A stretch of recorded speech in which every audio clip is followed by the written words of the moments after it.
How have you gone about it? What are the mechanics of giving people this access? The first level of structuring of this is nothing new. It's the tried and tested legal framework of what we call a fund of fund, a closed-end, non-listed GPLP structure. And the idea is that we're going to try and evolve or even disrupt the way the funds of funds work on two levels. First, I viewed the world of fund of funds and saw that they were getting a really hard time. It was a sort of a diminishing asset class business model, mostly because of the double air fees.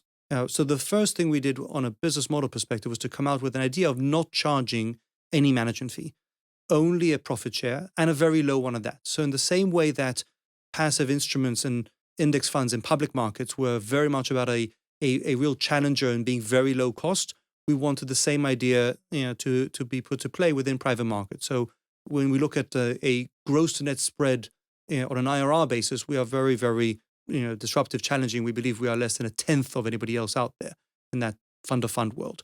So that was the first thing. So could you just say what your structure is then? So it's a no fee, carry only, and for 10 million plus LPs, it's a 6% carry, and we discount that carry level for larger LPs.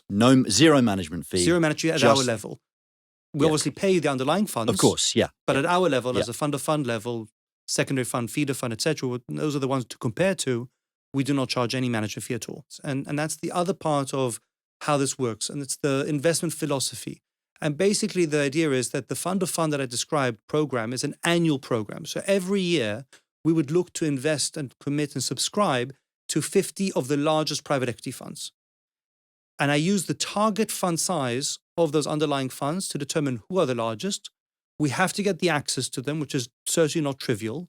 And once they allow us to have the access, we weight the exposure to each one based on their target fund size. Now, what that ends up delivering is an expected exposure to more than 75% of the asset class in private equity each year with a capital weighted exposure.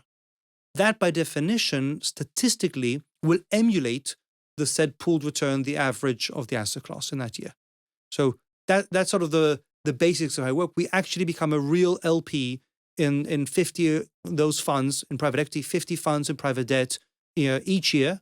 And that's kind of very different to what else is out there that are synthetic, passive replication strategies that have been talked about so far in the market. This is the first one really, truly going in and investing year after year into more than 70% of the asset class. Okay, so people that know about private markets fund investment, if they know anything, they'll know that actually part of the difficulty is actually getting access to these, particularly if you're going after the world's top 50. These are the most difficult funds to get into. So how are you getting access to them? And to what degree are you actually getting into the top 50? So something we're very proud of, we had tremendous support from the industry, from the GPs themselves, who heard our story, understood what we're trying to do, and have given us access. So in our inaugural product, the 2023 vintage of private equity, there was one GP that didn't give us the access that we wanted. And that was okay. We went to number 51 down the list. And that was part of the model. When we set out, we thought we'd get at least 80% access. We didn't expect to get 100% or just one single one saying no. We expected 80%. And we did the back testing to prove that would have been enough. That same one who said no last year, when 24 came along this year, have said, well, actually, you talked to the wrong team, what have you, this, and they've said, please let us be part of the index. And as we're passive, we won't hold it against you. Didn't let us in last year. We're happy to invest with you this year. So you got 98% coverage last year, 100% hopefully this year. Depends how you count. Depends how you count it, of but yeah. One single one who said no last year that should have been in there from the GPs. And this year, every one of the GPs that we approached, that we thought and believed should be in the index. It's about going and trying to assess the market, who's fundraising and covering it all. So maybe there's somebody we didn't manage to talk to and we didn't find or we didn't know of, but we've tried to cover the market as best we can. And I believe we've very well covered it by now. Every one of the GPs we talked to this year said, absolutely, you can have access. And so you've got Blackstone funds, Carlyle, Thoma, Bravo, all the big ones. Yes, and KKR and Insight and Clear Lake and Bain, and all of them have been amazing supporters. And And last year, some of those that even in a difficult fundraising environment were still oversubscribed. TA and others all gave us access. So why? Why did they? I mean, presumably, first of all, they will have minimum ticket sizes. You're a relatively new company doing something very innovative. Why don't they just wait until you get bigger? And why have they agreed to this? So what they had to agree to was to first accept us and let us become an investor, a limited partner of theirs.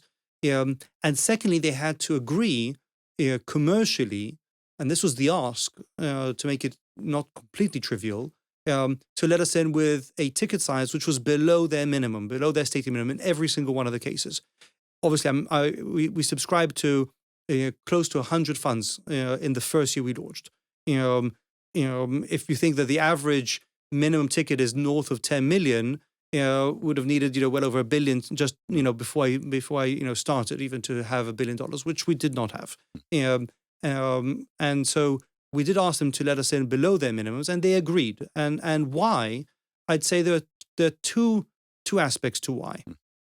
The first is I think that they all very quickly bought into the vision and appreciated that there should, as we were saying earlier in the conversation, be a room for a passive allocation strategy, an index approach to investing into funds in private markets, just as it exists in public markets.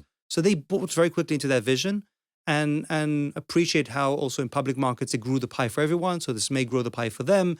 It's something that's appropriate for a lot of individuals. It will help the story of the democratization of private markets and many other aspects. So they bought into that vision first and foremost. So can I just